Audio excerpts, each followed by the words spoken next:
Vou pôr-te em silêncio, a ti e a mim.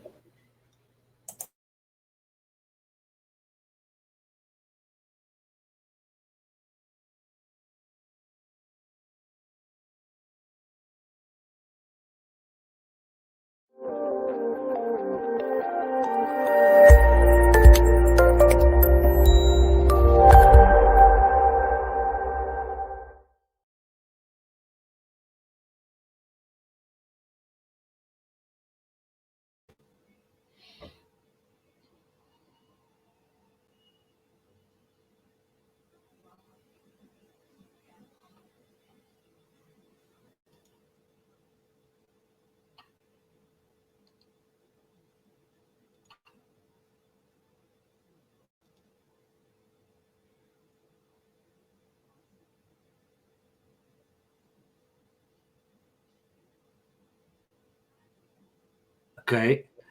Não me estavam a ouvir e o Rui fez sinal e obrigado, há sempre estes imponderáveis. Eu estava a dizer a dar as boas-vindas a quem nos está a seguir em direto através do Facebook, dar as boas noites, cumprimentar também quem vai ver este vídeo em diferido, sem ser em direto. Hoje temos connosco o Rui Correia, que eu já irei apresentar daqui a pouco, um pouco mais para a frente. Cumprimentar também quem está a chegar e vejo que o Pedro Santos já está online a acompanhar-nos juntamente com outras 4 pessoas, portanto, boa noite e bem-vindo, Pedro Santos. Hoje vamos falar sobre educação e para isso temos connosco o Rui Correia. O Rui Correia é professor de História no agrupamento de escolas Raul Proença e leciona na Escola Básica Integrada Santo Onofre, é isso, Rui? Sim, Escola Básica de Santo Onofre. A nova já não é Básica Integrada, então. Os integrados já caíram. Sim, senhora, sim, senhora. Para além disso, o Rui foi também, este ano, galardoado com o Global Teacher Prize Award, e nesse sentido provavelmente já devem ter ouvido falar, alguns artigos saíram nas notícias, nas televisões também deram cobertura razoável a isso, houve várias entrevistas, e eu peguei também, estive a ver algumas dessas entrevistas como material também para ouvir e saber, digamos, apesar de conhecer bem o Rui Correia, servir de suporte a esta conversa.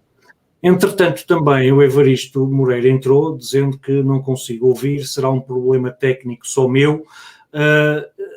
Houve, de facto, uma fase inicial em que eu estava com o microfone em mute, já me desmutei, portanto, agora já me deverá estar a ouvir. Se não estiver, diga qualquer coisa, Evaristo. Entretanto, a Vanessa diz, julgo que ainda não começou, e eu estou a estranhar, e aqui assim, a ver se nós estaremos só os dois a falar um com o outro, Rui. O que é estranhíssimo. Porque aqui... Dá-me só um minuto para tirar aqui dúvida. Olá, boa noite. Também não consigo ouvir. Vou ter que socorrer aqui, então, ver o que é que estará a passar. Deixem ver. Ok. Conseguem ouvir? Conseguem ouvir? Pode ser algum delay, porque eu estou a ouvir perfeitamente. Não consigo ouvir. Julgo que ainda não começou. Boa noite, tudo ok. Ok, então vamos lá. A Vanessa está a dizer boa noite, tudo ok. Vanessa Duarte, bem-vinda. A Sandra Galante também, bem-vinda. E o Evaristo Moreira, espero também que ainda esteja aí e que me esteja a ouvir. Então eu vou fazer aqui assim uma pergunta que é... título da conversa hoje é Perceberam, mas eu vou começar por Estão-me a ouvir, porque é essencial, não é? A Vanessa Duarte diz que teve que sair e voltar a entrar, ok? Manobra típica de informática, não é? Resolve muitos problemas. A Isabel Correia diz que após maximizar a imagem passou a ouvir, portanto conseguimos resolver aparentemente alguns dos problemas iniciais. Dar também as boas noites ao Demétrio Gereissati, que nos está a acompanhar a partir do Brasil e que também já foi um dos convidados para estar aqui assim connosco, e a Vanessa Duarte confirma de facto que já houve, e a Sandra Galante também, pronto, excelente. Já passaram, entretanto, já gastámos os 5 minutos da praxe para dar as boas-vindas às pessoas. Eu fiz uma breve introdução ao Rui e tinha combinado com ele, o Evaristo diz que também usou a melhor solução e que funcionou, não é? A técnica da Vanessa, que eu sair para voltar a entrar. E eu tinha com o Rui, ia começar por vos mostrar um vídeo que foi o que motivou, digamos, o desafiar o Rui Correia para esta conversa. E vou tentar partilhar convosco aqui assim o meu ecrã para ver se vos consigo mostrar este vídeo que, ao fim e ao cabo, é o vídeo da candidatura do Rui ao Global Teacher Prize Portugal 2019. Então vamos lá ver se vos consigo partilhar este vídeo.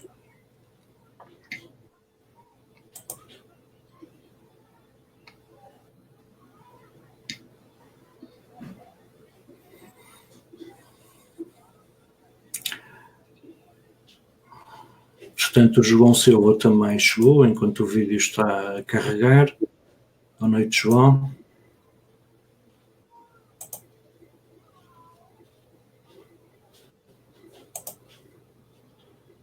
Está a correr bem hoje? Fácil. Numa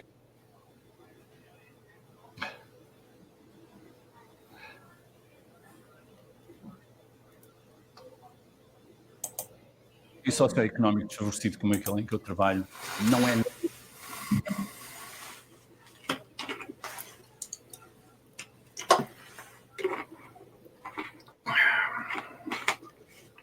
Está a correr muito bem isto hoje. Isto não será a greve do pessoal dos materiais perigosos, é capaz de... Não sei, pá. Nada fácil. Garantir que os alunos têm a noção de que estudar é uma coisa para todos. Isso tornou-se uma obsessão para mim. Assegurar que os miúdos têm uns ciclos de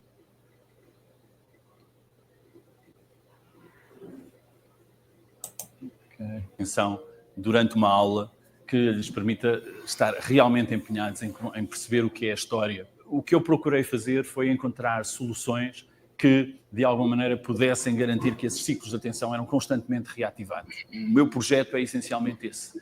Encontrar estratégias que não sejam falíveis e que possam, de alguma maneira, assegurar uma coisa que aparentemente parece, ou parecer-me inicialmente irrealista, que é, será que é possível ter 100% da atenção dos meus alunos? Eu fui encontrando algumas soluções que me permitiram assegurar esse 100% de atenção. Creio que quando nós conseguimos respeitar um ritmo dos alunos e, digamos assim, permitir-lhes que eles próprios controlem o ritmo da aula, digamos, a conversa fica muito mais bem estabelecida e nós temos a possibilidade de fazer com que eles estejam completamente envolvidos naquilo que estamos a fazer. A utilização destes instrumentos permite-me ter os miúdos bem, sempre comigo, e isto sempre muito, digamos assim, envolvido com muito riso e muito humor. Não há nenhuma possibilidade de perceber a aprendizagem sem que ela seja descontraída, simpática e amável.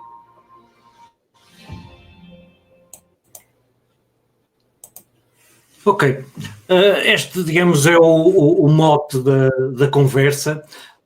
E eu lançava já uma pergunta ao Rui, que era, nós vivemos uma crise da atenção nas relações entre as pessoas, no trabalho, na escola, nas relações entre pais e filhos, ou as notícias da morte da atenção são largamente exageradas, Rui?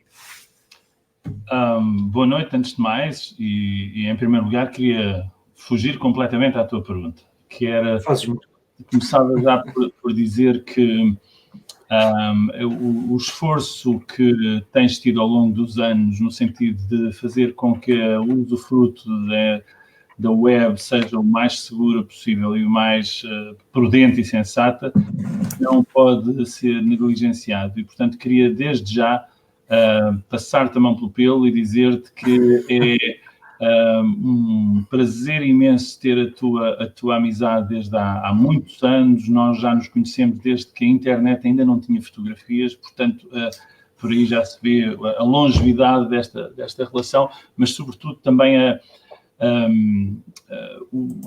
o valor do trabalho que tens tido ao longo dos anos. Muitos anos, muitas vezes muito solitário e sempre com o mesmo rigor, sempre com a mesma qualidade. E, portanto, obrigado. É um serviço público aquele que tu prestas e que eu venho acompanhando e testemunhando há muitos anos. Agora, respondendo à minha pergunta... Em segundo lugar, cumprimentar também as pessoas que aí estão, algumas delas estão muito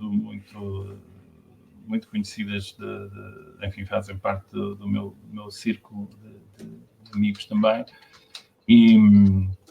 E, portanto, dar um beijinho muito grande a todas essas pessoas que se dispuseram a aparecer hoje para conversarmos e partilharmos. Também acompanho isto de um pedido, que possamos fazer disto uma conversa o mais partilhada possível. Era muito importante que os vossos comentários fossem sendo aqui lançados para não transformarmos isto numa coisa que eu tenho, de alguma maneira, passado a vida toda a contestar, e que agora sim conduz-me à tua pergunta, que é esta capacidade de poder estar calado. Eu acho que é um dos maiores problemas que nós temos hoje. Há uma... Como dizer isto? Há um vilipêndio do silêncio, é melhor se calhar dizer assim. Estar calado é hoje uma arte em vias de extinção. Ouvir é qualquer coisa que se faz com muita facilidade, escutar faz-se com muita dificuldade. Não há uma morte da atenção nem nada que se pareça. O que há é uma pulverização imensa de fatores de conhecimento e de aprendizagem. E aquilo que eu noto nos meus alunos é que eles continuam com a mesma curiosidade em aprender, com a mesma energia para serem ativos. Agora, o que verdadeiramente vem acontecendo é que nós fomos trabalhando cada vez mais a nossa capacidade de poder falar melhor e apresentar melhor as coisas. E nesse processo, nós passámos a esquecer-nos de uma coisa que parece-me hoje muito óbvia, que é ninguém aprende rigorosamente nada se não produzir aquilo que está a aprender. E isso, para mim, é a face primordial de todo o conhecimento. Eu não aprendi nada na minha vida que não tivesse sido construído por mim. E quando eu digo construído por mim, é no contacto com outras pessoas. E, portanto, quando eu aprendi, e quando eu digo o contacto com outras pessoas, nem sequer tem que ser o contacto real. Lendo e ouvindo coisas, isso despertou em todos nós a capacidade de escutar e aprender. Mas tudo o que sabemos na vida é uma construção pessoal, é uma construção nossa, uma apropriação nossa. Nós podemos ter o mais brilhante dos oradores na nossa frente e isso não nos servir especialmente de nada se aquilo que estamos ali a fazer não for realmente percebido como útil para nós. E quando eu digo útil, refiro-me a tudo que possa ser, enfim, de alguma maneira vantajoso para que eu seja mais livre e mais culto. É essencialmente assim que eu responderia. Ok, eu vou-te já dar uma outra provocação, mas entretanto outras pessoas vão também chegando e vão comentando, nomeadamente a Vanessa Duarte diz: boa noite, professor Rui, sou a mãe de Francisco Lima, que o entrevistou na Rádio Miúdos, e eu aproveito também aqui assim para lançar os parabéns à Rádio Miúdos, porque estive a ouvir a entrevista que eles te fizeram e achei maravilhosa. E isso liga-se um pouco ao que tu estavas a dizer, ou seja, então a melhor forma de nós aprendermos, em vez de termos que estar a ouvir, a debitar matéria, é fazendo, é isso.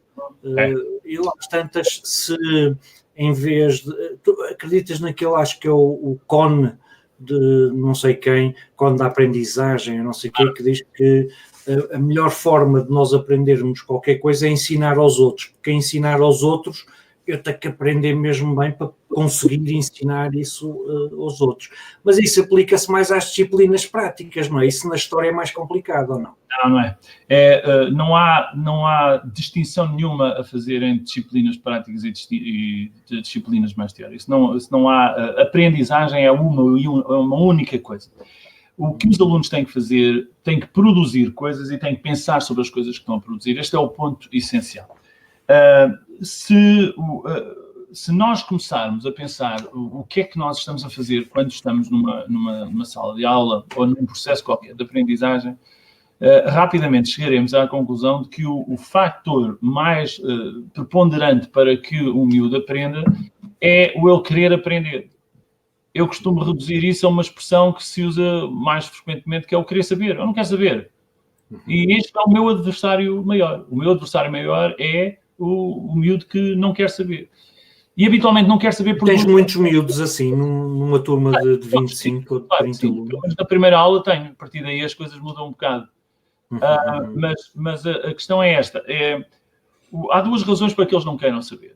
Um é a apatia, que é um adversário poderosíssimo, e o outro é nem sequer perceber qual é a importância do querer saber. E esse é outro fenómeno relevante. E, portanto, nós temos que os abordar nesse sentido. E nem sempre temos que ser, como é que eu ia dizer, totalistas na forma como, quais são, sobre as vantagens e os benefícios de aprender. Basta ir à procura daqueles tópicos que mais os toquem, que mais sejam relevantes. Por exemplo, não é absolutamente irrelevante que num meio socioeconómico desfavorecido como aquele em que eu trabalho, eu refira as questões económicas e que diga que é importante ganhar dinheiro. Eu não acredito, sinceramente, que a escola tenha essa função primordial. Não tem. Mas esse fator, naquele grupo de alunos, provavelmente é até bastante poderoso. A mim o que me interessa é ir à procura, é desvendar esses fenómenos, esses fatores que podem fazer com que os alunos compreendam a importância de serem mais cultos e de serem livres. E a partir do momento em que o consigamos fazer, eles queiram trabalhar nesse sentido e percebam que tudo o que estão a fazer é com eles e que não é uma coisa que diga respeito aos outros. E é muito dramático quando se verifica que tu tens miúdos de 10, 12 anos que já estão completamente convencidos, porque alguém os convenceu, de que esta coisa de ser bom aluno não é para eles. E, portanto, isso, como eu digo nesse vídeo da apresentação, tornou-se uma verdadeira preocupação, uma verdadeira obsessão para mim. E é essa obsessão que eu tenho trabalhado. Há uma, digamos, uma consciência social na arte de dar aulas, de ser professor, que não pode ser ignorada. Mas para isso tem que se... E agora voltando à tua pergunta inicial, à qual eu voltarei se calhar várias vezes. Vais voltar já a seguir. É um pouco esta noção, quer dizer, nós temos de escutar, temos de ouvir os outros, nós temos que estar especialmente atentos. Um professor deve dormir bem, um professor deve alimentar-se bem, deve ser enérgico, deve vir ao ginásio, deve preparar-se para as aulas. E quando eu digo preparar-se para as aulas, não significa que tenha que ter as aulas e os conteúdos das aulas muito bem preparados. Não deve pensar em si como pessoa também, porque ele, antes de ser professor, tal como os seus alunos, é uma pessoa. E deve estar bem preparado, deve estar enérgico, deve estar entusiasta, não pode emprestar aos alunos qualquer vestígio da sua própria melancolia. A melancolia não ensina, ninguém aprende. A melancolia até pode ensinar, mas é em casos muito especiais. Mas aquilo que eu vejo é que não aceito com facilidade que alguém vá para uma aula com um modo diferente de funcionamento daquele que ele iria que se fosse, por exemplo, para uma conferência. Quer dizer, acho que não faz sentido. Como é que alguém se prepara tão bem para uma conferência porque vão estar lá adultos e outras pessoas e depois para uma aula encara aquilo como um emprego? Quer dizer, peço desculpa, estão ali 20 e tal mamíferos à nossa espera, disponíveis para nos ouvir, e nós temos de merecer toda aquela atenção. E ainda por cima é o mesmo que uma conferência às 8h20 da manhã. Ora, eu não sei quem é que está muito atento às 8h20 da manhã. Eu acho que é muito importante que as pessoas, quando entram para uma sala de aulas, se transformem em seres verdadeiramente vivos e que consigam vivificar também quem os está a ouvir. E, portanto, tem que ser uma coisa bem animada, tem que ser uma coisa bem humorada, tem que ser uma coisa bem ativa e tem que ser uma coisa que produza coisas e que sejam eles a produzir. O professor tem 3 funções na vida, 3 funções. A primeira é de inspirar, a segunda de criar bons desafios e, em terceiro lugar, estabelecer uma informação. Estes 3 tópicos são absolutamente cruciais. E, portanto, um professor não é uma pessoa como outra qualquer. A nobreza da sua profissão obriga a ter consciência de que não está ali em sua representação pessoal. Ele está ali a representar uma coisa muito mais, que está muito acima da sua própria figura, que é o próprio ato de aprendizagem e o próprio facto de ele ser o veículo da noção de que saber mais faz com que as pessoas sejam mais livres e que sejam mais cultas. Tenho aqui, assim, uma questão que era que eu tinha mais ou menos alinhavada para te perguntar, que é que estratégias é que usas para os que não querem saber? Bem, é muito fácil, é muito fácil. Os que não querem saber não podem ter nenhuma oportunidade para exercer esse seu direito de não querer saber. E a oportunidade é-lhes retirada a partir do momento em que tu tens um trabalho para fazer durante as aulas. E que esse trabalho não seja ridiculamente difícil e que esteja para além daquilo que sejam as capacidades desses miúdos. Repara bem, a primeira coisa que se tem que fazer, julgo eu, pelo menos é o que eu faço nas minhas aulas, a primeira coisa é usares de algum tempo para conheceres os teus alunos. Eu creio que nas primeiras aulas que tenho, é isso que a Susana Água está aí a dizer. As primeiras aulas são feitas no sentido de estabelecer as regras elementares da nossa convivência. E se tu conseguires fazer perceber-lhes que não tens tolerância nenhuma com a possibilidade de alguém vir ali estragar a vida dos outros, as coisas funcionam muitíssimo bem. Os alunos não são idiotas, os alunos são pessoas pensantes e que têm a vontade e que estão completamente disponíveis. Esta é a minha experiência. Eles estão completamente disponíveis para aprender, desde que a pessoa que está à sua frente seja entusiástica naquilo que está a fazer e que tenha realmente coisas para dizer e maneiras ativas de o envolver. Eu não tenho casos de alunos que não querem saber. Não tenho. O que é que querem que eu vos diga? Eu percebo que isto seja uma coisa que quase parece fofinha, mas com toda a honestidade, eu não tenho esse problema, porque logo no princípio das aulas também lhes digo que quando entramos daquela porta para dentro, há ali pessoas que precisam das aulas como de pão para a boca. Por exemplo, quando se explica a um aluno que se ele pegar em 50 pessoas e as colocar num canto, pessoas que não têm estudos, e pegar em 50 pessoas que têm estudos e as colocar no outro canto, e lhes perguntar a um grupo e a outro grupo que digam quanto é que ganham por mês, e depois passa-se ali uma média. E é óbvio que as pessoas que têm estudos ganham mais do que as que não têm. E este facto não é controverso sequer. E não é controverso, apesar de imediatamente começarem a surgir pessoas. Mas eu tenho um primo que é licenciado e não consegue arranjar emprego. Ou o meu primo nunca andou na escola e é riquíssimo. Rui, eu quero é ser youtuber ou campeão de Fortnite, porque O gajo do campeão de Fortnite ganhou 3 milhões numa noite, não é? Mas desde quando é que ser pianista é profissão? Desde quando é que ser instrutor de windsurf é profissão? Ok, tudo isso é resultado de tecnologia. O piano é tecnologia. O windsurf é tecnologia. Isso surge, essas novas profissões que surgem porque a tecnologia nos permite que seja assim. Eu não vejo absolutamente nenhuma diferença entre estas novas tecnologias e quaisquer velhas tecnologias que deram origem a novas profissões. Aquilo que são hoje consideradas as velhas profissões são novas profissões que foram fundadas a partir da própria tecnologia. Eu não consigo compreender este preconceito que existe em relação às novas tecnologias. Por isso é que eu enalteço o teu trabalho, porque é raro apanhar-te descalço, porque tu nunca te esqueces de dizer que, sim, isto é tudo muito mau, muito mau, muito mau, mas não se esqueçam que a maior parte das vezes a utilização destas coisas é toda muito boa, muito boa, muito boa. E nunca ninguém te apanha sem tu dares essa tónica. E eu acho fundamental que as pessoas tenham uma visão completamente limpa do que é isto de tecnologia. A tecnologia, se nos lança na rua, então estamos na rua. É tão simples quanto isso. Portanto, a coisa é elementar. Comportemo-nos, portanto, como se estivéssemos na rua quando estamos a lidar com tecnologia que é uma metáfora do que se passa na rua. Portanto, é essencialmente isso. Ligado a isso também, uma das entrevistas dizias que permites que os alunos controlem o ritmo da aula sem que esta descarrile. E eu pergunto, quem impede o descarrilamento e como? Eles impedem o descarrilamento, porque a questão é essa, só concluindo aquele tópico que te estava a dizer.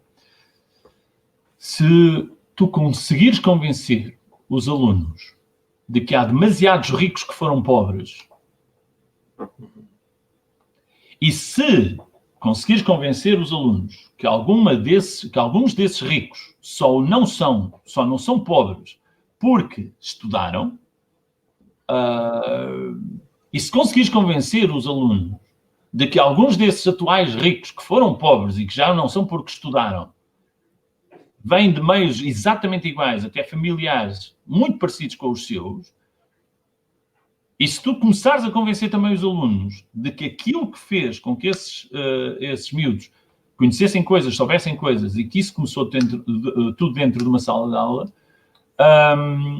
a certa altura tu podes dizer frases do género: meus amigos, é assim, vocês podem até estar desatentos na aula, mas não incomodem ninguém por uma razão simples, é que vocês não têm o direito de estragar os sonhos dos outros. E esse é que é o ponto que me parece... e depois ser muito sério nisto. Outra coisa fundamental também é acreditar completamente nisto. Porque se tu não acreditas nisto, ou andas muito distraído na vida, ou então a vida está-te a correr mesmo muito mal, o que pode também ser verdade e às vezes cruel. Mas eu acho que o ponto nuclear é confiar nos alunos, confiar neles, é preciso confiar neles. Eu vejo muita energia despendida a fazer o elenco e o diagnóstico das dificuldades e das incapacidades dos alunos. E nós não vemos a mesma energia despendida à procura de tentar desvendar tudo aquilo que são os talentos e as aptidões deles. E andamos à procura dos soft skills deles e não estamos disponíveis para apresentar os nossos soft skills dos professores.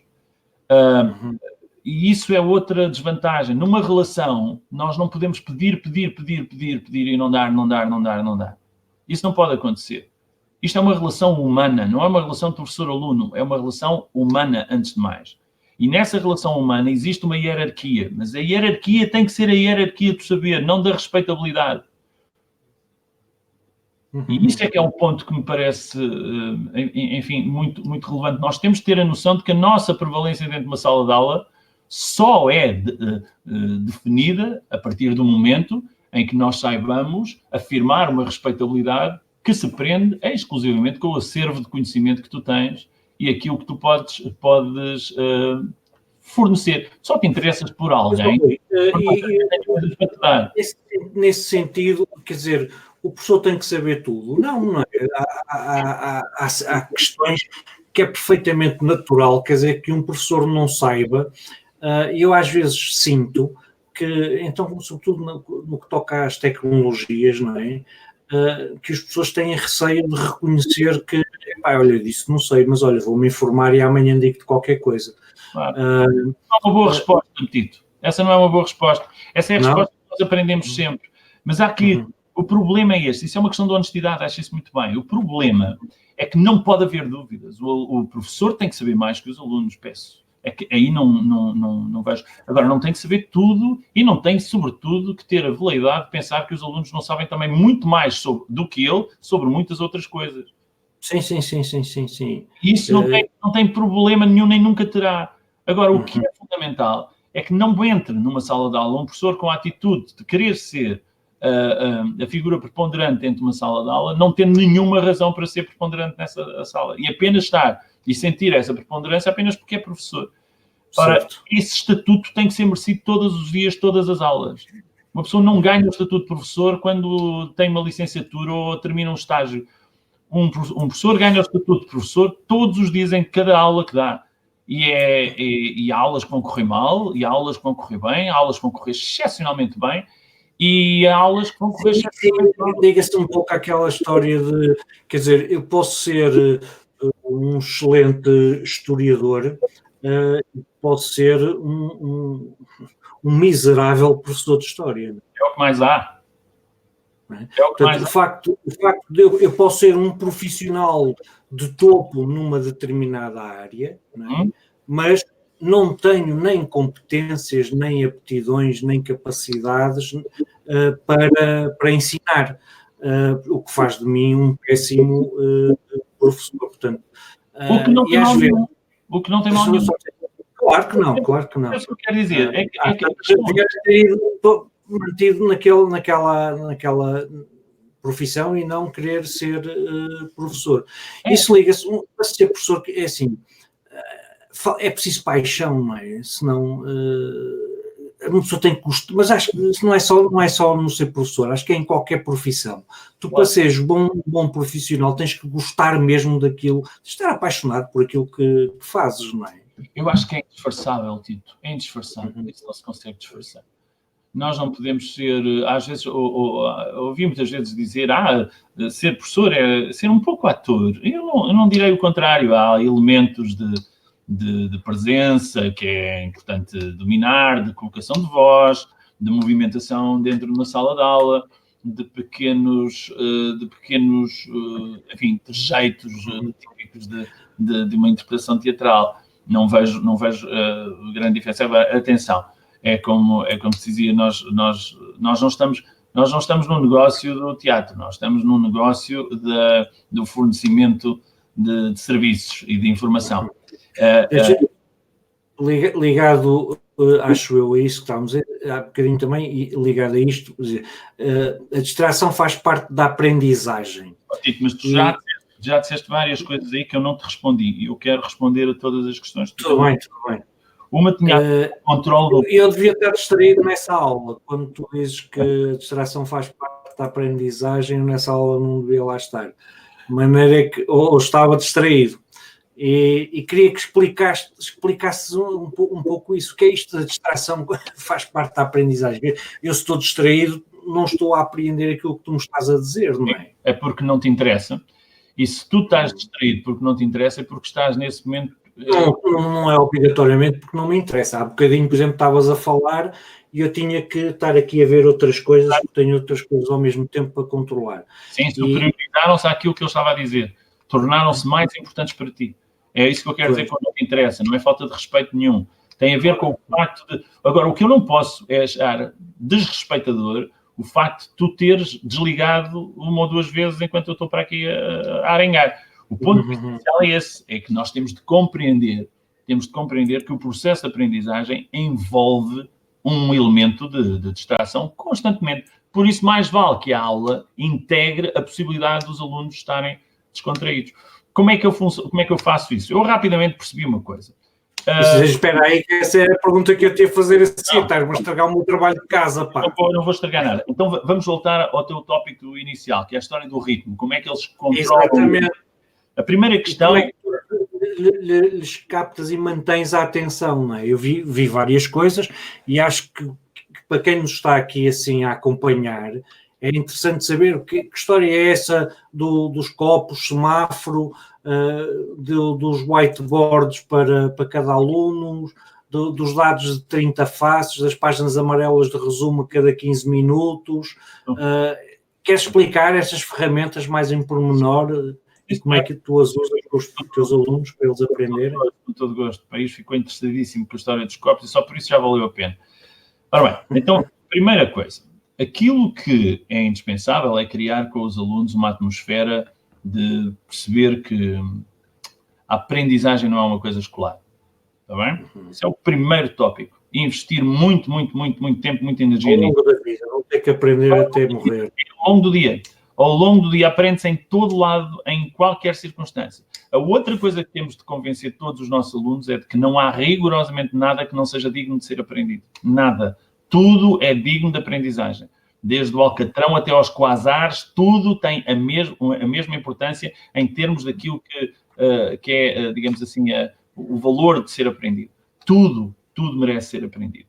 Se nós conseguirmos dedicar alguma paixão a estas ideias, e se acreditarmos verdadeiramente nelas, e para aqui só para aplaudir o que o Abílio Carvalho tem ali escrito, e que já antes tinha dito também, o ponto essencial. Eu apenas aqui ao Abílio, a única coisa que acrescentaria era o prazer também de ouvir os alunos e de estar com eles, e não apenas isto não é de cima para baixo completamente. Há um elemento de cima para baixo, volto a dizer, mas temos de caminhar muito para um sentido de baixo para cima, de os ouvir, de trazer aquilo que são as competências deles. Pensem nisto.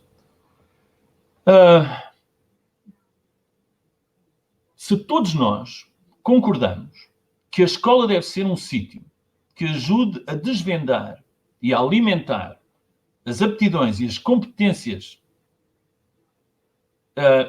e as capacidades que os alunos já possuem, de modo a que a sua biografia e os seus conhecimentos possam enriquecer a nossa aula, por exemplo, sendo crítico, sendo criativo, trazendo novas coisas que nós não estaríamos à espera para dentro da sala de aula. Como é que nós podemos conciliar isto com a ideia de que, ao fim de um determinado ciclo, o aluno deverá ter determinadas competências? Vamos ver. Então, a ideia, o negócio é este, se eu bem consigo perceber. Então, eu quero que tu sejas exatamente aquilo que tu consegues ser, da melhor forma, desde que, no fim, tu venhas a ser exatamente aquilo que eu planifiquei e que defini como um perfil de competências. É uma incongruência, não é, Rui? É isso que nós não podemos aceitar com facilidade. Mas essa é a realidade da escola hoje, ou não? Nós temos hoje, enfim, abandonamos a ideia do perfil do aluno para passarmos a ter as competências no final. Quer dizer que é exatamente o mesmo elenco de generalidades que fazem com que as pessoas que as tenham sejam não só normais como perfeitas. E, portanto, é isto que eu acho que nós precisamos de pensar atentamente. A escola tem que se adaptar muito àquilo que são não os interesses dos alunos, mas as capacidades dos alunos e poder aproveitá-las e orientá-las e desvendá-las. Quando eu tenho alunos que são... todos nós, professores, eu não tenho nenhuma prevalência em relação a nenhum outro professor, mas todos nós, professores, já nos maravilhámos com alunos que eram péssimos no ensino formal e que depois acabaram por se tornar excelentíssimos profissionais disto e daquilo. Muitas vezes por causa de aptidões que foram desvendadas na própria escola por professores extraordinários. E, portanto, nós, quando começamos a ver as coisas neste sentido, rapidamente começamos a perceber que a escola tem muito a ganhar em estar calada, tem muito a ganhar em orientar as suas energias para acolher os alunos, acolher os interesses dos alunos. Eu gostaria muito que de tudo o que tenho dito nessas dezenas e dezenas de entrevistas que tenho feito, que gostaria muito que ao menos ficasse a noção de que o aluno não é um aluno, que o aluno é uma pessoa e que ser bom orador e preparar bem as aulas não transforma um ser humano num bom professor. eu confesso que durante muitos anos eu dediquei-me muito a poder transmitir muito bem os conhecimentos que eu tinha. Não direi que foi tempo perdido. Ensinei muitos PowerPoints, muitos prezes, muitas coisas para as pessoas poderem apresentar as coisas da melhor forma. Mas verdadeiramente aquilo que mais me entusiasma na última década, digamos assim, é como é que eu ouço melhor os meus alunos, como é que eu os conheço melhor. Inverti completamente as questões. Eu não tenho, eu acho que sou uma pessoa que tem um bom parque de vocabulário, sou mais ou menos eloquente, digo o que tenho a dizer, agora confesso-vos que cada vez mais trabalho a minha invisibilidade dentro de uma sala de aula e cada vez mais trabalho mais o meu sair da frente, sair da ribalta e pô-los a trabalhar. Porque eles adoram. Mas então, a questão... Eu tenho aqui uma provocação, que é assim, um artigo que até partilhei hoje, ainda não o li todo, mas um dos fundadores da Escola da Ponte defende uma escola sem divisão por ciclos de ensino, sem turmas, sem aulas nem testes. Uma escola onde os alunos aprendem e onde são felizes. Sim, eu conheço isso. E o que é que tu achas desta visão? Não há nenhum sistema errado, Tito. Não há nenhum sistema errado de ensino. Uhum. Eu quero dizer, não estou a dizer que esse é o sistema que nós devemos seguir. Estou-te a dizer que não existe nenhum sistema de errado. Nenhum sistema de ensino é errado. Isso não existe. Qualquer sistema funciona muitíssimo bem. Só que não funciona para todos os alunos. E essa é a questão. E, portanto, as aulas expositivas nada têm de errado. Passar uma hora inteira a falar para um aluno pode ser a coisa mais extraordinária que lhe aconteceu na vida. Tudo depende do que se lhe está a dizer e da forma como se lhe está a dizer. Não tenho em mim nenhuma obsessão por ser diferente, por ser criativo, ou por ser qualquer coisa. Não tenho nenhuma obsessão com isso. Tenho uma verdadeira obsessão em garantir que adapto de uma forma apropriada aquilo que eu quero dizer com a forma como quero dizer àquelas pessoas que eu tenho à minha frente. Isso sim, eu faço muita questão. Tenho muita preocupação, muita preocupação em saber quem é que está a pensar dentro da sala de aula. Essa é a minha pergunta. Esse é o ponto essencial. Porque a partir do momento em que a única pessoa que está a pensar na sala de aula sou eu, foi uma perda de tempo inútil ter aparecido nesse dia. Mais valia ter ficado a dormir e se eu gosto de dormir. A questão é que é muito importante perceber-se uma sala de aula é um lugar de produção. Tem que ser produtivo, os miúdos têm que produzir coisas e, indo então ao que tu estavas a responder, por exemplo, falar 15 minutos e não falar mais, ou 10 ou 20 minutos. E depois desses 15, 20 minutos, pôr os alunos a escrever um texto e nesse texto, porque eu acredito muito no poder estruturador da escrita, e depois deles escreverem esse texto, lerem esse texto em voz alta a toda a turma. O que vai acontecer com isso é que tu podes ter alguma hesitação inicial, mas garanto que a partir do primeiro texto logo, eles percebem logo as regras, sabem logo como é que tudo funciona e vão começar a querer partilhar as melhores. E todos brilham. Não há uma seca ouvires a mesma coisa 15 vezes seguida, Rui. Nunca se ouve. Um aluno. Tens toda a razão. Nunca se ouve 15 vezes seguidas. Isso é a beleza destas coisas todas. Porque aquilo que um aluno esqueceu, o outro vai lembrar-se.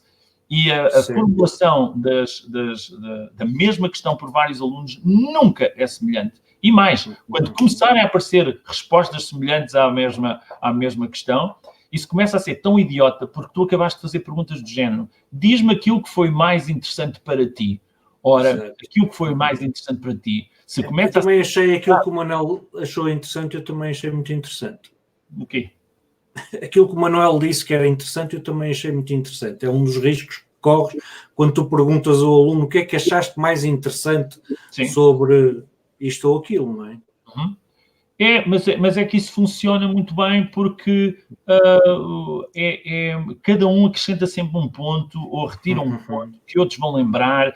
Estamos ali e, sobretudo, garantimos que não há exclusão, que existe que há uma inclusão de toda a gente está envolvida nisso. Nós não há danos colaterais numa aula, não pode haver. Pronto, olha, eu não posso estar a dar aulas para 95% da turma. eu tenho que dar aulas para 100% da turma. E quero toda a gente comigo, quero toda a gente a trabalhar. E toda a gente produz, toda a gente tem tempo para se distrair, toda a gente tem tempo para se concentrar. Tu não podes pedir 100% de concentração às 8h20 da manhã durante 1h30. Não é possível. Não é possível, não é humano pensar nisso. Não é profissional fazer isso. Ok? E, portanto, a ideia é isso, é seres profissional, o mais profissional possível. E como estás numa tarefa intrinsecamente humana, não há outra maneira de tu envolver os alunos se não fores sincero, amável, exigente, e se tiveres um bom sentido de humor, divertir-te o mais possível, porque isso passa, isso depois passa. Eu nunca entrei para uma sala de aula com uma vontade de contar anedotas. Acho que nunca levei uma anedota para dentro de uma sala de aula, o que não significa que não as tenha contado, mas em grande medida tem a ver com aquilo que vai acontecendo ao longo de uma aula. Contaram-me há pouco tempo uma anedota que é a coisa mais poderosa que eu gostava de partilhar convosco. Força. Que é, imagina esta anedota. Um sobrevivente do Holocausto morre e vai para o céu. E quando Deus lhe pergunta, então vais entrar no céu? Não. E ele diz, sim, porque eu sou um sobrevivente do Holocausto. E Deus pergunta, pois, mas isso não te dá direito logo a entrar. E ele responde assim, pois, era preciso lá estar. Esta historieta tem tantas dimensões de análise, tantas, umas completamente irrisórias, outras profundas como nada mais profundo existe, que trazer uma anedota destas para uma aula para se discutir a questão do Holocausto dá-te pano para mangas para estares ali 3 horas com os miúdos a tentarem perceber onde realmente estava Deus quando aconteceu o Holocausto. Isto vindo de um ateu como eu, que nem via, enfim, eu então é que não devia invocar o nome de Deus em vão. Mas é absolutamente crucial que se compreenda que estas anedotas que vêm de longe dos gabinetes onde se definem conteúdos para as aulas, são polarizadores, fazem com que as pessoas raciocinem e pensem atentamente sobre as coisas e que percebam, compreender que aquilo que se passa no telejornal é a história feita hoje, é indispensável para que as pessoas sequer compreendam que a história é no fundo, a afirmação daquilo que é a sua própria existência e, portanto, diz respeito a isso tudo. Os copos. Eu partilhei aqui um comentário do Abílio Carvalho que diz que a melhor frase que um professor me disse foi quando alguém disser que é impossível, tal não existe, a resposta deve ser, não é possível, tendo em conta a ciência de hoje. Ou nas minhas aulas de história, em que líamos o que o livro escolar tinha e o professor pedia como trabalho, se existiam opiniões ou estudos diferentes com outras respostas. Não é? É ligado um pouco àquilo que estavas a dizer de nos fazer pensar e de nos fazer refletir. Não é? Mas eu retive disso tudo que tu disseste uma coisa, para mim, pronto, não sou professor, é interessante e é uma novidade, não é? Que é a capacidade do professor e a predisposição do professor para ouvir. E não tinha a noção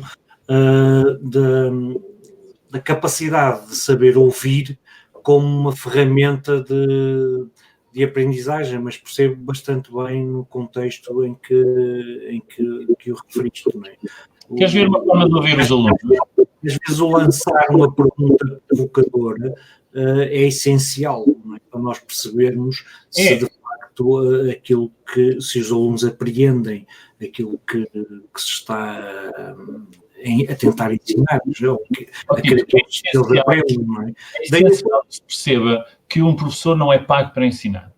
Um professor é pago para garantir que aquilo que está a ensinar está a ser aprendido.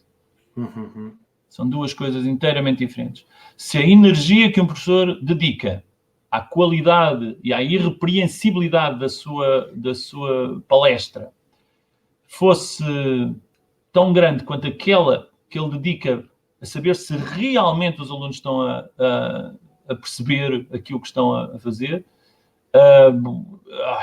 tudo mudava. Por isso é que esta sessão se chama Perceberam. Porque não há nada mais inútil do que perguntar a um aluno se ele percebeu. Ou uma turma inteira se ele percebeu. A turma não vai responder sinceramente. E não vai responder porque não tem que responder sinceramente. É preciso muito para um aluno de 10, 12 anos não sentir os efeitos daquilo que se chama o complexo de coorte para garantir que vai demonstrar a todos a sua própria ignorância. É pedir demais a uma criança. Agora, o ponto fundamental, uma maneira de ouvir os alunos é justamente os copos coloridos, os copos semáforo. Os copos semáforo que fazem é literalmente dar a oportunidade a um aluno para ele dizer se está a perceber, se está a compreender ou se não está a perceber, se não está a compreender. E se não está a compreender, ele não tem que estar a interromper a aula, é para isso que serve o copo amarelo. O copo amarelo diz, professor, eu não percebi muito bem, não se importa de repetir isso de outra forma, eu não tenho propriamente nenhuma pergunta para fazer, mas gostava disso mais bem trabalhado. Ou o copo vermelho que diz que eu gostava de fazer uma pergunta. E quando faz uma pergunta, em princípio, não ser o professor a responder, mas serem outros alunos os que têm verde e que estão, portanto, a comprovar que estão a perceber tudo e que, portanto, têm capacidade para poder responder a qualquer copo vermelho que, entretanto, surja. Todas estas questões servem essencialmente para ouvir. Por exemplo, será aceitável que um aluno possa excluir-se do processo de aprendizagem dentro de uma aula, de uma sala de aula? Eu acho que é. Ele pode perfeitamente fazê-lo. Ele não pode prejudicar mais ninguém, não pode fazer mal a ninguém. Esse é que é o ponto maior. E tem que conhecer as consequências daquilo que está a fazer. Isso não significa um desrespeito pelo professor, significa, antes de mais, um desrespeito por si mesmo. E esse é o tópico. Não há nada, Tito, é outra mudança paradigmática que tem que existir. Não há nada que um aluno possa dizer que ofenda um professor. Absolutamente nada. Não há uma frase, um gesto que seja ofensivo para um professor, que possa ser entendido por um professor como ofensivo. Isso não pode ocorrer. Tem que se entender sempre que eu tenho um aluno qualquer que tem um gesto completamente idiota com um colega ou qualquer coisa assim do género, aquilo que me interessa nesse momento não é se ele está a desrespeitar a minha aula ou se, por ato contínuo, está a desrespeitar-me a mim. A mim o que me interessa é saber o que se passa com esse aluno. E se eu tiver que interromper a aula para trabalhar esse assunto, falo-ei, porque eu vou poupar imenso tempo daí para a frente. Imenso tempo. Eu tive uma vez uma aluna que, não compreendendo exatamente aquilo que eu tinha pedido, decidiu sair porta fora logo na primeira aula. Na primeira aula, não me conhecia de lado nenhum e, portanto, achou que não tinha que maturar e, sobretudo, o tipo de coisas que eu lhe estava a dizer, no sentido de que tínhamos que fazer isto, tínhamos que fazer aquilo. E ela saiu porta fora. E aquilo, claro, mexe comigo e tal. Tivemos ali um bocadinho, não conversámos sobre o assunto, porque eu não gosto de falar sobre os alunos quando eles não estão presentes. Disse-lhes exatamente isto. E depois eu saí da aula, no intervalo, fui literalmente à procura dessa miúda. E quando fui ter com ela, disse-lhe o seguinte. Disse-lhe, olha, querida, eu nunca na vida te farei a ti aquilo que tu me fizeste. Nunca. Eu estou sempre disponível para te ouvir, estarei sempre preparado para qualquer coisa que tu tenhas para me dizer. E nunca te tratarei com falta de amabilidade. Não te permito que me voltes a fazer aquilo que fizeste. Mas garanto-te de uma coisa, nunca te fiz, nem nunca te farei aquilo que tu me fizeste a mim. Porque tu não mereces que eu te faça isso. E ficou a conversa por ali. Ela não me respondeu, ficou caladinha. A partir daí, passou a vir a todas as minhas aulas. E esteve constantemente... Desenvolvemos, aliás, uma amizade muito, muito bonita, muito, muito amável o tempo todo. E esse tópico é crucial. Porque o que é que eu fiz ali? Foi, assim, ser tão excepcional. Todos os professores fazem isto com os alunos. Agora, a questão é, essencialmente, tratar as pessoas como pessoas. E eu tenho a certeza que a rapariga vinha carregadinha de coisas naquela cabeça. E a última coisa que ela estava para aturar era uma pessoa ou um discurso como eu. E isso é respeitável. Isso é respeitável. e temos que trabalhar essas questões humanamente e trabalhá-las de forma exigente, dizer-lhes concretamente que não lhes vou permitir que volte a fazer uma coisa daquelas, mas que ela se sinta completamente em segurança, que ela perceba que pode errar em segurança, que é o outro dos paradigmas que eu tenho insistido imenso. As aulas são lugares para as pessoas irem errar, não são lugares geográficos onde nós diagnosticamos os erros dos alunos. Não é possível. Tem que haver uma liberdade de errar, das pessoas poderem errar em segurança, não serem vexados por terem errado. Uma maneira de vexar os alunos é as notas, as classificações. Somos tóxicos. Mas as pessoas têm que as dar, não é? Porque o sistema assim o obriga, não é? Não tem. O sistema obriga porque julgamos todos que não há outra maneira de avaliar as coisas. Não é verdade. Há muitas maneiras de avaliar as coisas. Temos muito a aprender com professores do primeiro ciclo, por exemplo. Os professores do primeiro ciclo, repara bem, nós aceitamos que os alunos do primeiro ciclo não tenham notas, porque se lhes dessemos notas, isso era muito, enfim, muito duro para eles. O que é que acontece ali por volta do segundo ciclo que transforma a sensibilidade das crianças numa insensibilidade qualquer? Explica-me o que é que acontece entre uma criança que sai do 4º ano e que entra no 5º ano, que permite, então, a partir de agora, nós começarmos a enchê-los de classificações como se eles não tivessem aprendido nada até ao fim do 4º ano, Tito? Pois. Não faz sentido nenhum. Não faz sentido nenhum. Nós temos de trabalhar a qualidade das nossas... Mas hoje não só temos essa questão. Isto aqui começou aqui uma música qualquer a tocar, não é? PC, desculpa. Não só temos a questão das notas, como ainda temos a questão ainda mais dos rankings, não é? É a mesma coisa. Não, é a mesma portanto, que é as notas das escolas. É não a mesma toxicodependência. Nós vivemos numa coisa que é assim, não é só nas escolas, é em todo o lado. Não, sim, nas empresas é a avaliação, não é? Loucura total. Se adapta, não é? Está tudo enlouquecido com a quantificação das coisas. 43% dos alunos preferem isto, 74% dos professores são assim, 45% dos funcionários e pessoal auxiliar são assim. Pondo as coisas, eu não sou técnico, eu não sou político de educação, ok? Eu não tenho nada contra os políticos, nada, absolutamente nada. Já foste também, até, não é? Não tenho, mesmo não tendo sido, a questão, não tenho, rejeito completamente todo o discurso simplificador que se tem sobre a política. Mas a questão não é essa. Eu não tenho preocupações a nível de política educativa. Eu tenho preocupações dentro de uma sala de aula. Dentro ou fora, mas dentro de uma sala de aula. As minhas percentagens como professor não me servem para nada. Como eu te dizia há bocadinho, eu não posso dar aulas para 96% dos alunos porque eles acham que isto ou aquilo. Eu tenho que dar aulas para 100% dos alunos e, como eu costumo dizer, o meu setor é o setor dos diamantes. Eu trabalho no ramo dos diamantes. E, portanto, isto num jantar e as pessoas chegaram ao fim convencidos que eu tinha uma qualquer relação ou com a Holanda ou com a África do Sul. Exato. Mas a questão é que não é essa. Eu trabalho mesmo com a exceção. E, portanto, todas as pessoas são excepcionais. Isto não é fofinho. É a realidade. É uma realidade muito concreta. Todas as pessoas são excepcionais. Eu tenho que lidar com a exceção. Portanto, a percentagem a mim diz-me pouquíssimo, não me ajuda dentro de uma sala de aula. Porque se 99% dos alunos pensarem de uma maneira e se eu tiver um aluno brilhante ali, 1% dos alunos ali à espera de alguma coisa diferente, eu vou ter de ir à procura dessa qualquer coisa diferente que o traga para dentro da sala de aula, e isso é que é ser uma educação inclusiva. Eu deixei este comentário aqui, assim, esta pergunta deliberadamente, porque acho que é muito interessante, do Evaristo Moreira, que diz: normalmente quem assiste a estas conversas já está sensibilizado e predisposto a seguir este caminho.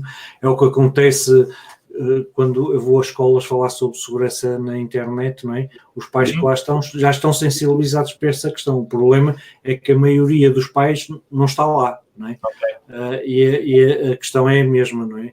Neste caso é como chegar aos outros docentes, e a minha é como chegar aos outros pais. Não é? Sim, eu acho que isto faz todo o sentido, mas é um problema antigo, sempre foi assim, não é? Claro. Sempre foi assim. A questão, e o sempre ter sido assim, também não nos ajuda a grande coisa. Mas eu acho que a vida hoje é muito melhor do que alguma vez foi.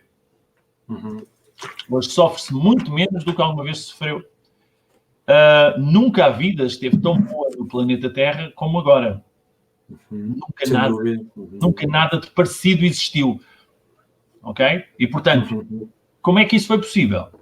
Isso foi possível por causa de videoconferências organizadas pelo Tito Moraes. O mundo está hoje melhor por causa de videoconferências organizadas pelo Tito Moraes. Porque hoje somos para aí 5 ou 6. Amanhã vamos ser mais 4, que entretanto vão vir. Somos 19, neste momento somos 19. 19, peço desculpa, não queria menorizar nada. Mas amanhã seremos 32, e 44 e 26.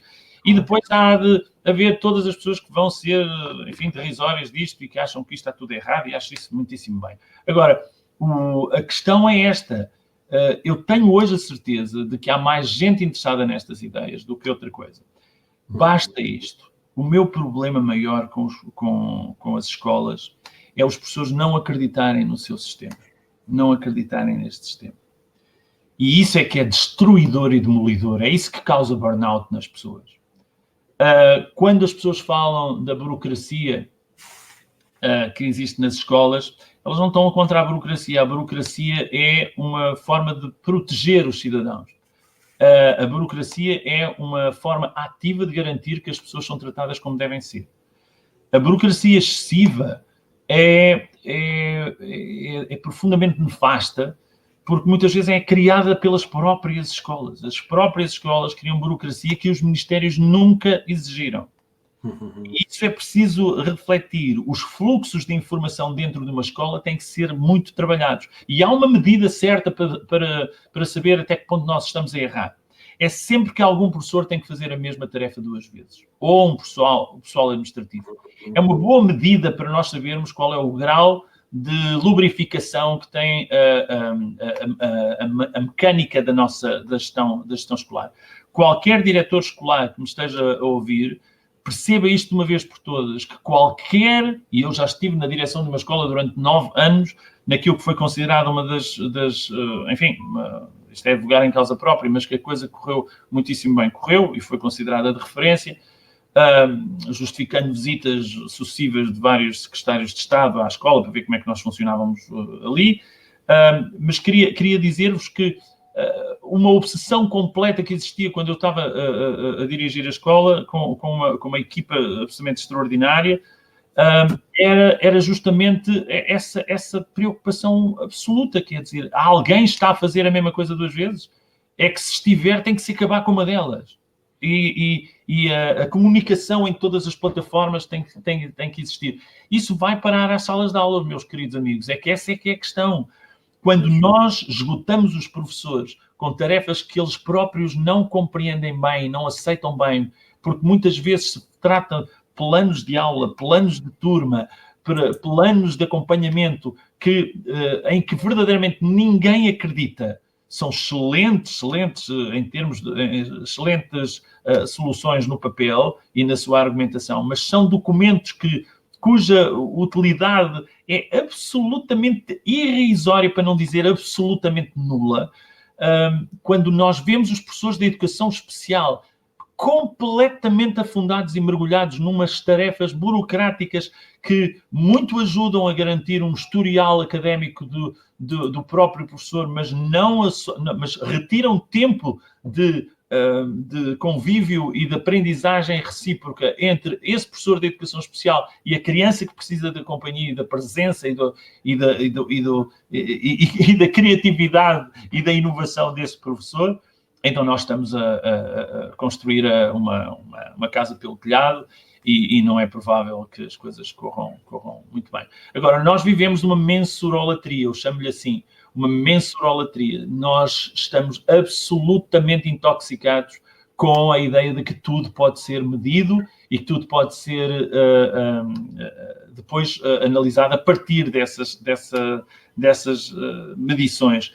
E o que nós fazemos com essas medições, Tito, é ignorar coisas incríveis que, como são variáveis que não são fáceis de medir, então nós preferimos ignorá-las e não queremos saber de coisas que depois, curiosamente, o mercado de trabalho vai exigir. É muito interessante isso. Isso liga-se aqui a uma questão também que o Abílio Carvalho estava a dizer, que é a questão das notas. Temos alunos excelentes numa área e que por vezes são negativas noutras áreas. Não deviam estas qualificações, as notas, servir para encaminhar os alunos para as áreas em que são felizes e talvez tivéssemos assim verdadeiramente os melhores em cada uma das áreas da sociedade? Até certo ponto, Abílio, até certo ponto. Eu concordo genericamente com essa ideia. A escola tem a função, como eu disse há pouco, de desvendar as aptidões e as capacidades dos alunos e, nesse sentido, estimulá-las ao máximo. Mas percebamos uma coisa. Se um aluno quer ser um rapper, ele vai ser melhor rapper se tiver um domínio categórico da gramática, da biologia, da geografia, da matemática, da esperteza de rua, da carpintaria e, portanto, é exigível ao Abílio, como a si, como a mim, como ao Tito, que nós saibamos como é que se instala um circuito elétrico, como é que se faz um tapete de arraiolos, o que é clorofila, o que é um quasar ou o que é o cone de um vulcão. Portanto, até certo ponto, o ensino básico chama-se básico por uma razão, porque se compreende que há uma determinada quantidade de conhecimentos que devem ser do domínio público e do domínio privado de cada um de nós. E nesse sentido, o problema não está nos conteúdos. O problema está na forma como nós seduzimos os alunos para aprenderem coisas que, em princípio, não seriam da sua principal predileção.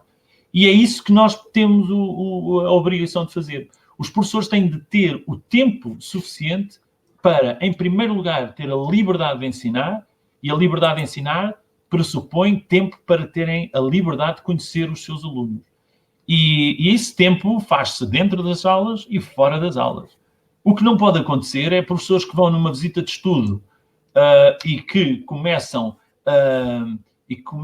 a perceber que nessa visita de estudo é a primeira vez que ouvem determinado aluno. Ou um jantar de final de ano, como muitas vezes acontecia aqui há uns anos atrás, em que pela primeira vez eles veem alguns alunos a falar e a conhecer-lhes o sentido do humor e essas coisas.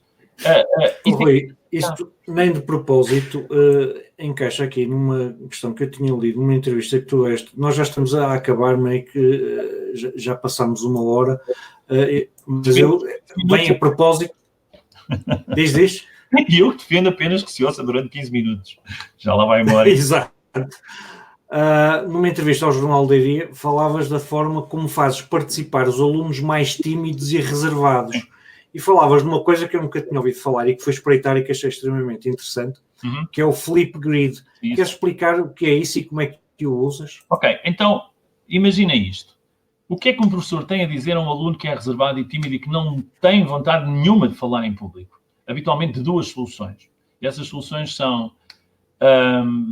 obrigá-lo a falar, pergunta dirigida, o que é sempre um ato mais ou menos violento, e em segundo lugar, dar-lhe má nota caso a coisa corra mal.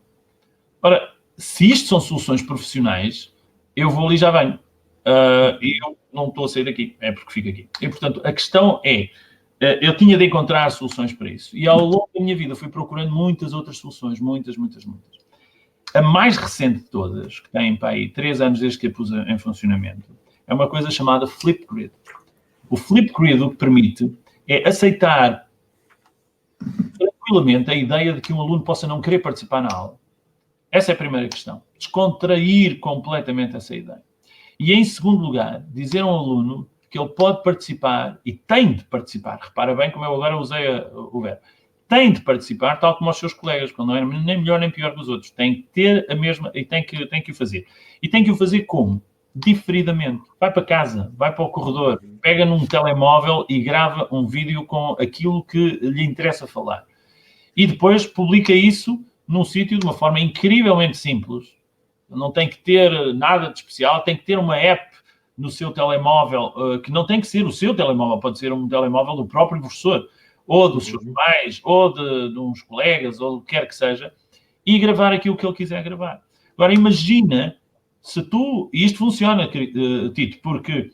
Não, imagina que ele, gravou o seu vídeo, 1 minuto e pouco, pode ir até 5 minutos se quisermos, que já é uma temporada enorme. Mas imagina que ele o faz, mas não quer na mesma mostrar aos seus colegas, porque é que não se há de respeitar essa decisão e tornamos perfeitamente sigilosa essa sua apresentação. Mas houve uma coisa que aconteceu aqui, ou se calhar 2 ou 3.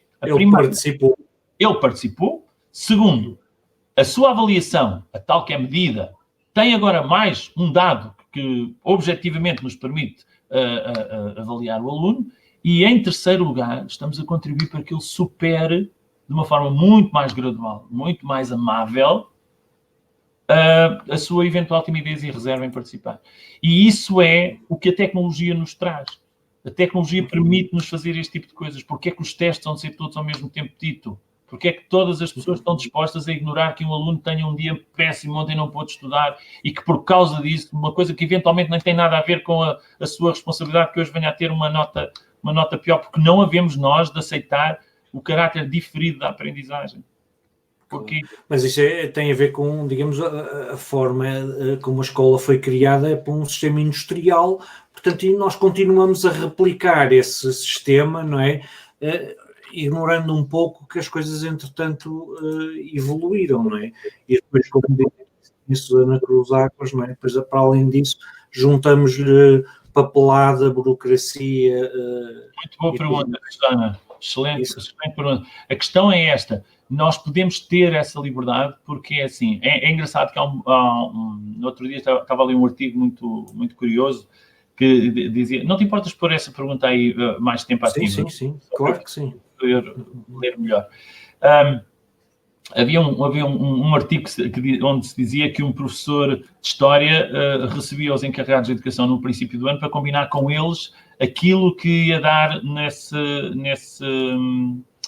ano. Ou seja, comprometia os professores. Eu acho isso interessantíssimo, acho isso muito engraçado, a ideia de comprometer os pais com aquilo que vão ser os conteúdos que os filhos devem aprender. Diverte-me imenso essa ideia, não faço a menor ideia, nunca apliquei, mas diverte-me imenso a ideia de começar a fazer, ou pelo menos lançar a pergunta para o ano que vem. Sim, para o ano que vem, que ainda vou ter, entro em férias amanhã, portanto a coisa está melhor.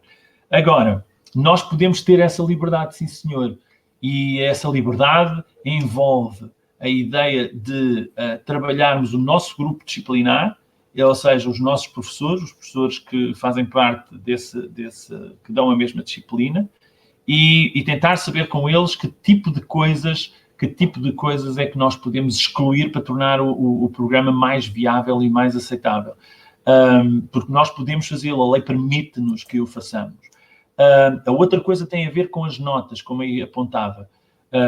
Por isso é que eu tinha pedido para manter aí. As notas têm a ver com a forma como depois os critérios são atribuídos. Nós temos que simplificar muito, como se diz em inglês, do streamline as coisas, ou seja, torná-las o mais fluidas possível e não nos estarmos constantemente embaraçados com demasiados critérios de avaliação que depois não são facilmente mensuráveis, não são facilmente observáveis. E todos eles muito discutíveis, todos eles muito suscetíveis de muita análise. Temos que aceitar a inerência também da subjetividade na avaliação.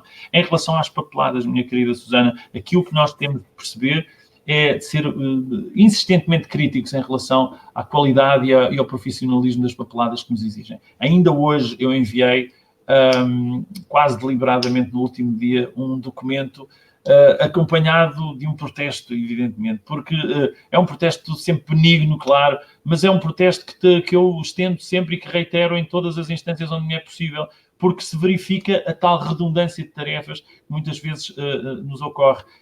Eu estou numa escola onde, de facto, existe uma grande sensibilidade para essa questão das tarefas e é meu dever colaborar sempre que encontro uma qualquer dessas redundâncias. Encaro-se assim e não com forma de criticar, seja quem for. É essencialmente a ideia de poder contribuir, dar a minha contribuição para que as coisas mudem. Agora, atenção, quem sou eu? Eu sou um vulgaríssimo professor e mais coisa nenhuma. Eu não tenciono dizer uma coisa e alguém vai ter uma epifania religiosa e depois passam a fazer as coisas de maneira diferente. Isso não vai acontecer. Já não tenho idade para convencer ninguém. Eu já estou completamente convencido, em primeiro lugar, de que vou morrer e, em segundo lugar, de que o que quer que eu diga não irá convencer pessoas nenhumas. E, portanto, prefiro partir dessa baixa expectativa para que qualquer coisa que corra bem seja para mim entendida como uma vitóriazinha. É melhor isso do que estar constantemente a sentir-me frustrado com o copo meio vazio. Ainda da Susana Cruz Águas também, que diz que a filha foi muito prejudicada por ser assim introvertida e tem 10 anos, senti sempre que a falta de afeto e empatia e de criar estratégias para a impulsionar, para lhe dar autoconfiança. Portanto, é uma ferramenta. Eu acho que os pais nisso também podem recomendar as ferramentas aos professores dos filhos. Olha, um professor falou nisto assim, é capaz de ser interessante, com a minha filha é capaz de funcionar. O Evaristo também Moreira deixa aqui uma TED Talk também que sobre este aspecto pode ser interessante, que é o poder dos introvertidos. Um comentário também da Isabel Correia que diz que os diretores de turma passam bastante tempo com a imensidão de papéis. Foi uma questão também que já aqui abordamos. Rui, tens mais 10 minutos? Tenho, eu não sei se as pessoas têm paciência para me ouvir durante esses 10 minutos. Há coisas que eu gostava que tu focasses e que referisses. Eu já te foquei, mas tu ainda não respondeste muito nestas coisas, que é, tu usas cada vez menos tecnologia na sala de aula. Sou muito longe.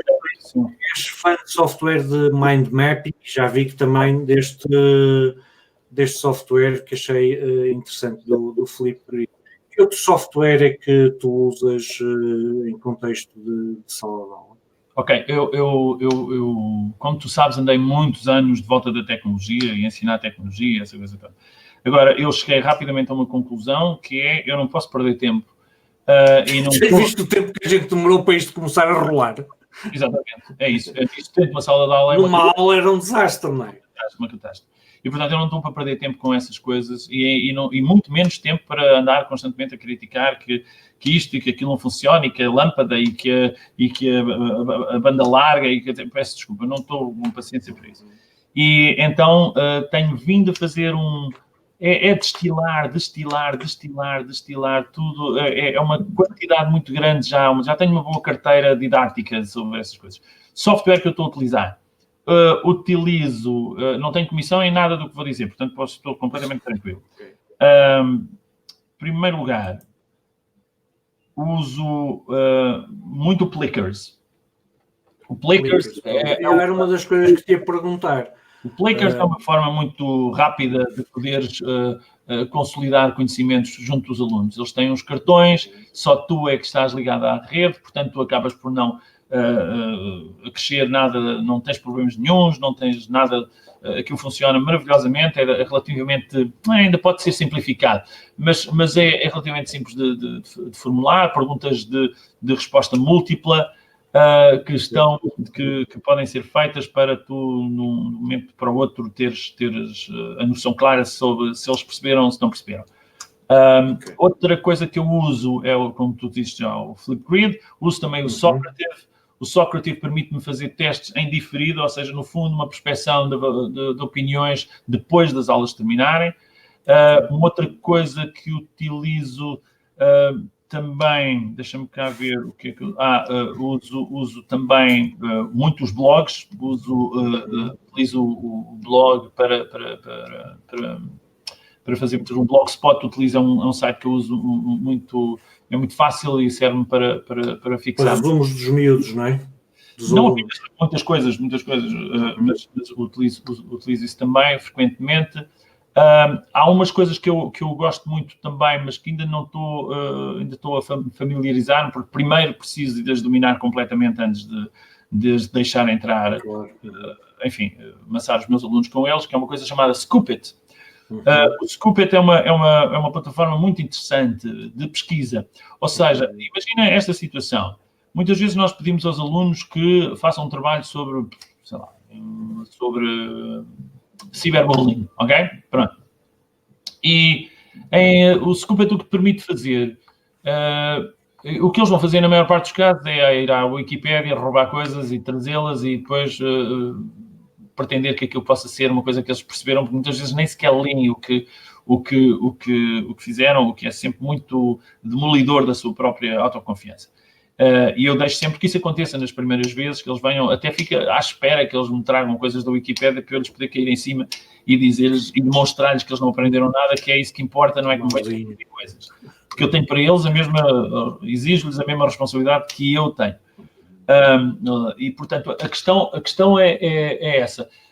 O Scoopet o que permite fazer é que eles tragam as Wikipédias todas, sem problema nenhum. Ou seja, que vão à procura de artigos sobre determinado assunto e que digam, quero este para o Scoopet, este para o Scoopet, este para o Scoopet, este para o Scoopet, este para o Scoopet. Eu já lá vou em 7 artigos sobre este assunto, que me pareceram mais ou menos toleráveis. Não os li todos, mas pareceram-me giros. E aquilo colige tudo como se fosse um jornal e o aluno apresenta aquilo como um trabalho de pesquisa. Um trabalho de pesquisa que pressupõe, no fundo, a ideia de... Faz curadoria de conteúdos, ao fim e ao cabo, não é? De conteúdos. A partir daí nós vamos até ler esses trabalhos e vamos ver, olha, este não é grande coisa. Este é muito bom, este é muito bom. E o que nós acabamos por fazer é uma forma de utilizar a internet de uma maneira muito crítica, podendo até transformar a sala de aula num espaço de leitura e de apreciação daquilo que são. Portanto, é uma função que eu acho muito, muito simpática. Também gosto de alguns sites que andam aí ligados à infografia. E que são muito, muito curiosos. Eu recordo-me que havia um que se chama Weasley, por exemplo, que é muito... Que se chama quê? Easel. Easel. Eu, se calhar, queres que escreva? Sim, já agora. Deixa aí no private chat que eu... Ok, eu vou pôr Easel. É uma coisa... Isso é para... és tu que usas para criar infográficos ou para pôr os miúdos a criarem infográficos? Para eles criarem. Eu não levo nada, eu não levo um PowerPoint, eu não levo prezes, eu só... Quer dizer, eu não tenho nada... Levas-te a ti, não é? Não tenho nada contra os PowerPoints, nem com nada disso. Agora, cada vez levo menos, cada vez construo mais com eles. Eu faço muitas vezes aulas deste género. Vamos ler uma página, ok? E com essa página vamos construir o PowerPoint para essa página. Porque isso para mim tem duas vantagens. Não só os ajuda a ler, como os ajuda a distinguir o nuclear do acessório. Isso é muito interessante para eles poderem trabalhar. Porque estudar é sempre menos, reduzir. Rui, estamos a chegar ao fim. Já estamos até na paciência das pessoas que continuam connosco. Eu lamento isso. E roubar-te o teu tempo também de família, que é o tempo que a gente tem para estar com a família. E a pedir uma última coisa, que era que deixasses uma recomendação, uma dica para os pais. O que é que os pais podem fazer para estimular a aprendizagem dos filhos em casa? O que é que eles podem fazer para estimular a aprendizagem dos filhos em casa? Assim, a gente já falou aqui e que nós vamos aprender, vivemos numa sociedade em que vamos aprender até ao final da vida, não é? Eu há 15 anos atrás tive que começar a aprender HTML porque achei que era importante para aquilo que eu fazia na altura e não sei o quê. Depois vem o JavaScript, quer dizer, e entretanto vem uma linguagem qualquer, não sei o quê. A verdade é que uma pessoa na sua área profissional, para se manter atualizada, antigamente, há uns anos atrás, era só os médicos e os advogados é que tinham que se manter, digamos, permanentemente atualizados, não é? E hoje isso é praticamente em qualquer profissão, porque de facto vivemos num tempo em que o tempo passa a correr e surgem novas coisas que nós temos como profissionais. Se queremos ser bons profissionais, temos que nos manter atualizados. Isso exige um estudo permanente, quer dizer, se nós queremos ser uns bons profissionais, vamos ter que estudar até ao fim dos nossos dias, não é? Portanto, o que é que eu posso fazer como pai, não é? Para estimular essa curiosidade e esse desejo de aprender nos meus filhos, não é? Que não seja, que eles não encarem isso como uma seca. Pois. Pá, não sei, eu acho que isso aquilo que eu acho é que cada família tem a sua dinâmica. Eu acho que um dos pontos mais importantes é dar valor à escola, dar valor a escola. Vamos ver, para que é que serve a escola? A escola tem uma utilidade. A utilidade é fazer perder o menos tempo possível. A ideia é que em 9 ou 12 anos se consiga concentrar material e conteúdos suficientes para que possam ser apresentados aos miúdos de uma maneira que eles não demorem uma vida inteira a aprender aquilo que aprendem apenas em 9 ou 12 anos. É uma maneira muito simples de resolver, é uma coisa prática. As pessoas falam todas, a escola, ainda há bocadinho tu referias isso, a escola está a repetir um mesmo padrão da Revolução Industrial. Eu não concordo quase nada com isso. Há alguns elementos que ainda por lá estão, alguns vestígios. Eu estou completamente empenhado na questão do mobiliário ativo, portanto já podes ver, eu tenho a minha predileção por mesa. Tu lanças questões novas para a conversa e provocas-me. Se tu julgavas que nós tínhamos, assim, scratch the surface das coisas, não houve. Isto tem a ver com a parvoeira de eu ter 30 anos de carreira, estás a perceber? São demasiados anos a pensar nestas coisas e depois acabam por ser uma constelação de coisas imensas. Mas por exemplo, uma das coisas que eu decidi era esse dinheiro... Estavas a falar do mobiliário e eu interrompi-te, desculpa. Sim, não, mas eu estava a falar disso também. Uma parte do dinheiro que eu vou utilizar deste prémio que recebi vai servir para equipar a minha escola com 2 tipos de coisas que eu acho muito interessantes. Uma que se chama as cadeiras NOA ou MIA, que são cadeiras que me permitem resolver um assunto muito pessoal, que é eu quero ter várias dinâmicas na mesma sala de aula. Ou seja, agrada-me a ideia deles estarem todos voltados para mim, mas não durante 1h30, quer dizer, de vez em quando preciso que estejam 3 juntos e 4 estejam juntos e 2 estejam juntos e trabalhar e que toda a gente esteja em U, que toda a gente esteja em círculo, que haja vários grupos, quer dizer, eu não posso perder tempo, como te dizia há bocadinho, eu não posso perder tempo com tecnologia, mas vou contar com esta tecnologia, destas cadeiras fantásticas que me permitem modificar completamente o layout de uma sala de aula em segundos. Isso para mim é demasiado relevante para não me parecer... Nunca fui de modismos inconsequentes e, portanto, isto foi tudo muito estudado antes de avançar com isto. Uma outra coisa maravilhosa que eu ia te perguntar se isto não era um Magalhães com rodas, estás a perceber? Não. Estas cadeiras são cadeiras normalíssimas, são cadeiras como a minha, não tem mais nada. Não, acho que não. E se não resolverias essas questões às tantas debaixo de uma árvore, não é? Sim, eu tenho que resolvê-las debaixo de uma árvore. É por isso que eu também vou comprar uma outra coisa chamada Z-Tool, e que eu muito recomendo. Que eu nunca mandei um aluno para a rua na minha vida, mas já mandei os meus alunos todos para a rua muitas vezes na minha vida. E vamos muitas vezes para a rua, muitas vezes. Muitas. E uma das coisas que às vezes me falta quando mando os alunos para a rua não tem mesas. Vem lá, eu só preciso de mesas fora da sala de aula. Dentro, nem por isso. Mas essas mesas que eu preciso aparecem muitas vezes deixa-me só mostrar. Achas que era muito abuso pedir-te para... Não é abuso, não deixa. Deixa-me cá ver. Eu vou-te pôr aqui o link. Não sei se depois se serve para alguma coisa. Sim. Mas para partilhar. Este link mostra-te o que são as Z-Tool. São umas cadeiras feitas pela Mirplay e que são muito interessantes e que eu acabo de encomendar umas dezenas delas para a minha escola, porque são umas cadeiras muito portáteis e que são muito giras.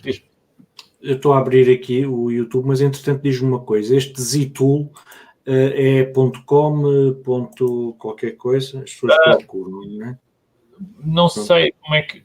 Eu vou deixar aqui e as pessoas procurarem. Ok.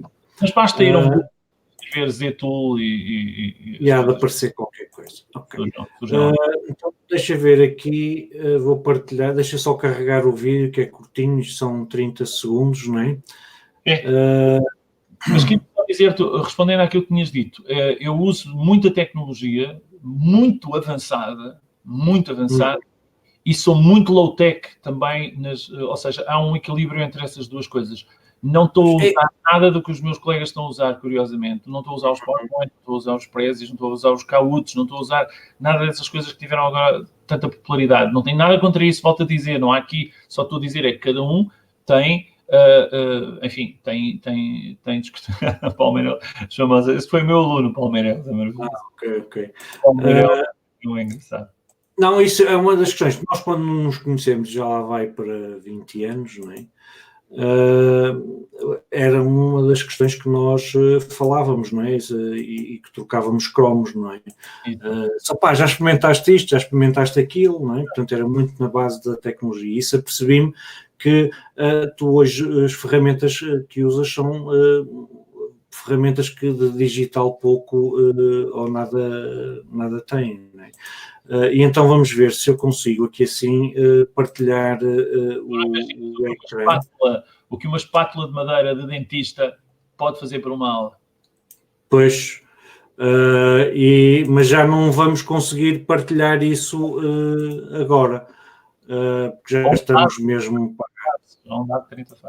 com muito tempo passado a hora. Desculpa que eu uso isto sem som e com som. Ok. Não podes maximizar isso, não? Só dá assim. Ok. Mas ele aqui fica...